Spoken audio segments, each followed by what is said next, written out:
Welcome back to my channel. Sometimes it takes a lifetime to see things clearly, and sometimes it takes truly listening to someone who's lived that lifetime. I sat with a 92-year-old woman whose words changed how I saw love, life, and men she seen. War, heartbreaks, true love, betrayal, success, loneliness, and peace. And what she told me: few men know this, but those who don't ever live the same way again. Let mesh our 6 profound lessons she gave, raw, unfiltered, and dripping in wisdom. She said it so softly, yet with a conviction that silenced the room. A man's power isn't in his muscles, but in his stillness. And in that moment it hit differently, because we've been taught the opposite our whole lives, that strength is about flexing, about dominating, about being loud, aggressive, and in control. But she had lived long enough to see through that illusion. She had been with men who could bench press twice their weight but couldn't control their temper, men who could walk into a room and command attention with their voice but couldn't stay calm when life didn't go there. And she told me those weren't strong men. They were just loud boys in grown bodies. Stillness, she explained, is a form of spiritual strength. It's not passive. It's powerful. It's the kind of strength that doesn't need to be provento anyone. The kind that doesn't flinch in the face of chaos. A man who is still is a man who has mastered himself. He doesn't let the world dictate his reactions. He doesn't chase validation, applause, or approval. His peace is internal, not dependent on anyone else. She recalled a moment from her younger years. A fire broke out in her neighborhood, and while others ran around screaming, one man calmly gathered. A man's power is in his stillness. The children led them to safety and came back to help the elderly escape. No shouting, no panic, just action, grounded, measured, focused. He didn't say a word, she said, but he spoke louder than anyone else that day. That's when she learned what real power looks like.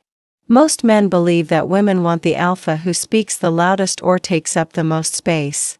But what we crave deep down is safety, emotional safety. And a man who is still, who is composed, creates a safe emotional space just by being present. She told me, when a man walks into a room and doesn't need to prove he belongs there, you feel it, you relax, because he's already whole. Stillness is strength under control. It's not about not feeling emotions. It's about not being ruled by them. A still man can be furious and never throw a punch. He can be disappointed and still speak gently. He can be hurt and still choose not to hurt others in return.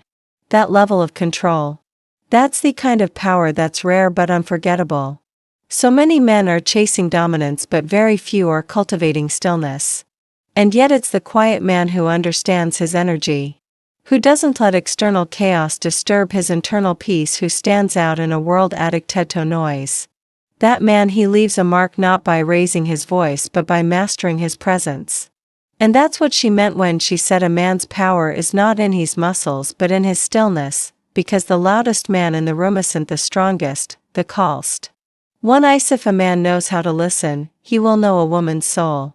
Not just her words, not just her stories, but the very fabric of her being, the hidden layers she keeps guarded from the world. Listening is more than the act of hearing. It is a deliberate, quiet surrender to her emotional truth. And so few men ever learn how to do it right. Most men hear in order to fix. They wait for their turn to respond, to offer advice, to solve a problem. But a woman doesn't always speak to be fixed. Sometimes she speaks to be felt, to be. Emotional safety is more attractive than looks. Seen.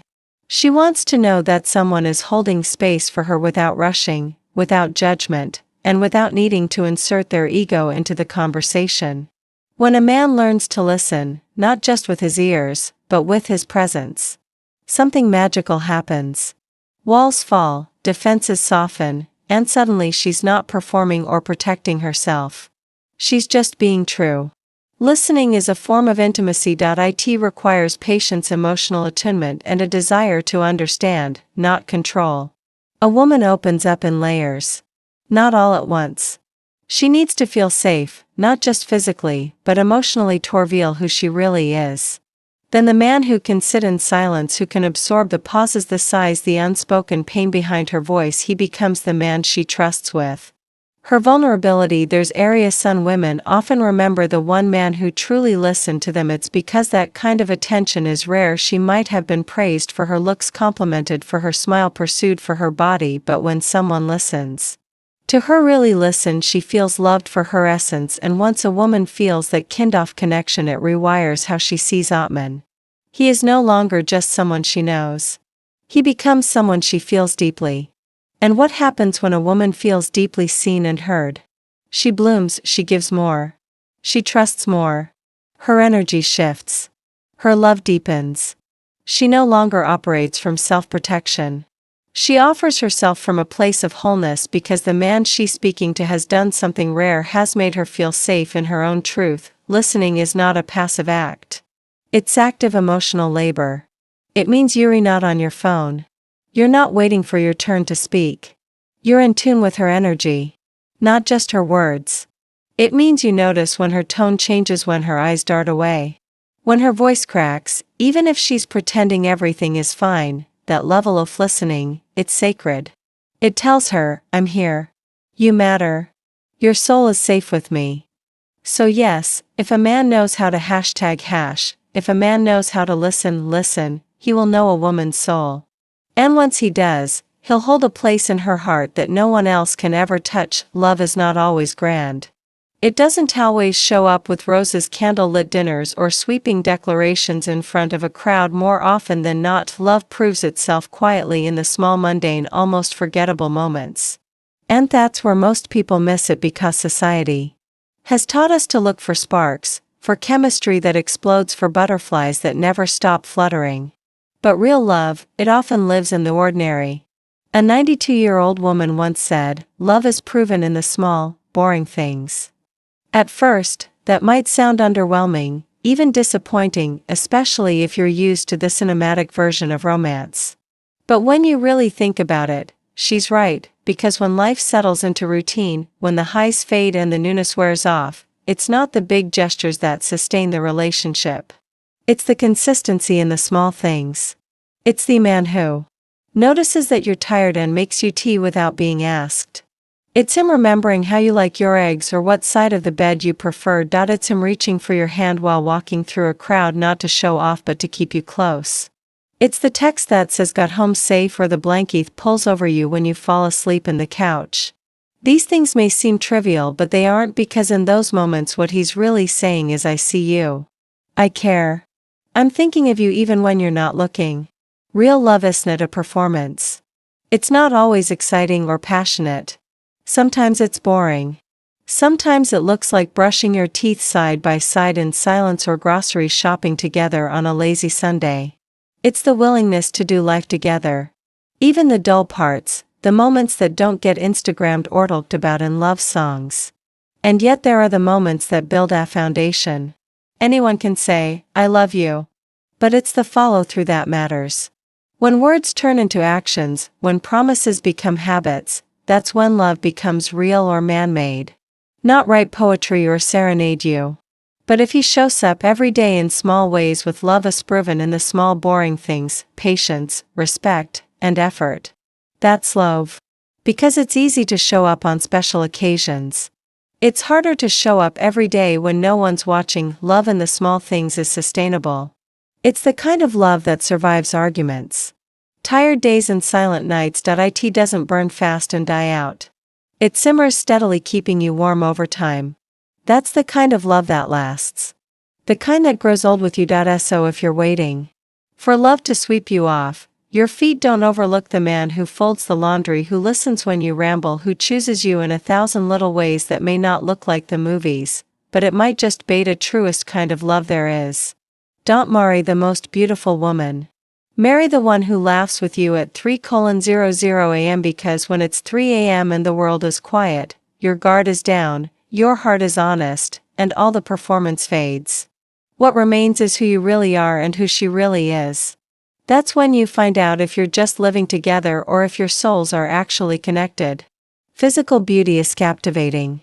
Yes, it can draw you in, mesmerize you, even distract you, but it doesn't last. Time will change her face, her body, her skin. Age will soften everything society told you to prioritize, and in the end, when the spotlight turns off and life becomes real, what's going to matter is whether she can still make you laugh even when the world feels heavy, whether you can look over at her during those late nights when sleep won't come and feel a warmth in your chest.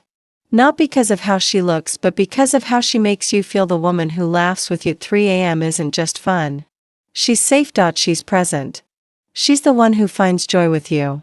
Even in the silence, even in the mess, even in the ordinary. She doesn't need a stage. Doesn't need applause. Doesn't need to be on. She just needs you, and that kind of woman, that kind of bond. It's rare.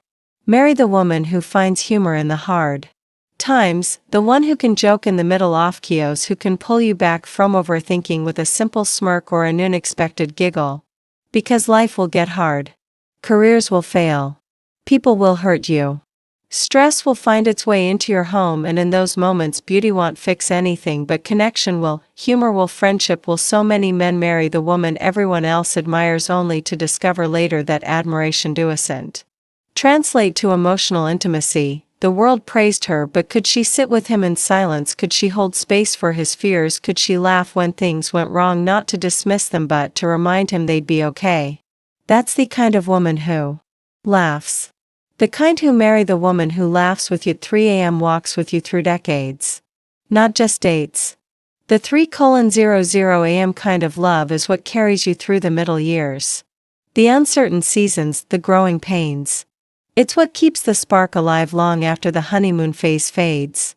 Because when you can still make each other laugh in the dark when the world is asleep. When you're tired and raw and real. That's love.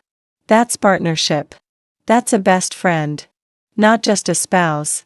So no, don't marry the most beautiful woman. Marry the one who laughs with you at 3 a.m. She's the one you'll grow old with. Not because she's perfect, but because she made you feel like life, even in its hardest moments, was still worth smiling about. A woman will follow a man who has a plan, not because she's weak or because she lacks direction, but because the right plan inspires trust. It creates a sense of safety. When a man has a clear vision for his life, a woman sees more than ambition. She sees security, leadership, and the promise of progress. Women aren't just looking for a man who wants to be with them. They're looking for a man who knows where he's going and wants to take them along for the journey. There is something deeply attractive about a man who walks with purpose. He doesn't wander aimlessly or let life happen to him. He decides, he designs, he creates, he sets goals, not just to look impressive, but because he knows what kind of life he wants to build. And when a woman sees that kind of intentionality, she begins to imagine herself beside him. She thinks with him we're going somewhere. A man with a plan doesn't mean he has all the answers. It doesn't mean he's rich, successful or powerful, yet it means his intentional, his thinking long term. His building, even if he's just getting started. The fact that he's moving with direction makes a woman feel like she can invest her energy, her heart and her loyalty into something meaningful. Doesn't have to guess where things are going because he shows her with his actions, with his clarity, with the way he leads, not by force but by vision. Women don't want to carry the full weight of leadership in a relationship. Even the most independent woman wants a man who can shoulder the responsibility of direction. She wants someone who doesn't just say I like you but also says. Women follow men with a vision. Here's how we grow together. A man with a plan gives her room to relax, to trust, to open up, because she knows she's not the only one steering the ship. And when a woman feels safe, she becomes more loving, more nurturing, more devoted. Her feminine energy thrives when she doesn't have to be in control all the time. The problem is many men wait for a woman to give them purpose, but women aren't looking to become your plan. They want to join it. They want to add to it, enhance. It's supported. If you don't know where you're going, don't be surprised if she doesn't want to follow, because she's not looking to be a besita boy with potential. She's looking to build with a man who has direction. Sois, a woman will follow a man who has a plan, but not just any plan. It has tobe. Rooted in values, growth and vision. When you lead with clarity, intention and purpose, she doesn't feel controlled. She feels chosen. And in return, she offers something priceless: loyalty, belief, and the kind of support that makes your vision unstoppable. The way a man handles rejection reveals far more than his feelings in that moment. It reveals his maturity, his emotional intelligence, and the depth of his character. Rejection, whether from a woman, a job, a friend, or even life itself, is one of the most defining moments in a man's emotional journey because it strips away pride, exposes ego, and demands grace. And unfortunately, not every man is ready for that test. An immature man sees rejection as a threat. He internalizes it as a blow to his worth, his masculinity, or his power. When a woman says no to him, whether it's a romantic rejection, the end of a relationship, or simply a refusal to engage, he takes it personally. He lashes out, becomes bitter, tries to guilt trip her, insult her, or prove that she made the wrong choice. That's not strength. That's fragility hiding behind anger. On the other hand, a mature man doesn't see rejection as a personal #rejection reveals real maturity. Attack. He sees it as redirection. He understands that not every connection is meant to last, that not every woman who captures his attention will return the feeling, and that's okay because he respects her right to choose. He values her autonomy. He knows that her no is not a reflection of his failure but simply a mismatch in timing, energy, or intention. What sets amateur man apart is how he holds himself in the aftermath of rejection. He doesn't chase. He doesn't beg. He doesn't manipulate. He simply accepts the reality, learns from the experience, and moves forward with dignity. That kind of man is rare but deeply respected by women, by other men, and by life itself. And here's something most men don't realize: the way you handle rejection leaves a lasting impression. A woman may turn you down, but if you walk away with kindness and respect, she will remember you as someone emotionally grounded. She might not have chosen you, but she'll admire the way you responded, because it takes real strength to let go without resentment. Maturity in rejection also means taking a moment for self-reflection, not self-blame. It's about asking, what can I learn, rather than what did I do wrong? It's the ability to feel disappointment without losing self-worth, to grieve the loss but not become bitter, to stay open-hearted even after being turned away. Rejection reveals the gap between who a man is and who he is becoming. It's a mirror that shows whether he leads with ego or with grace. And when a man handles rejection with emotional responsibility, he's not final thoughts and life-altering truth, just protecting his reputation, he's preserving his inner peace.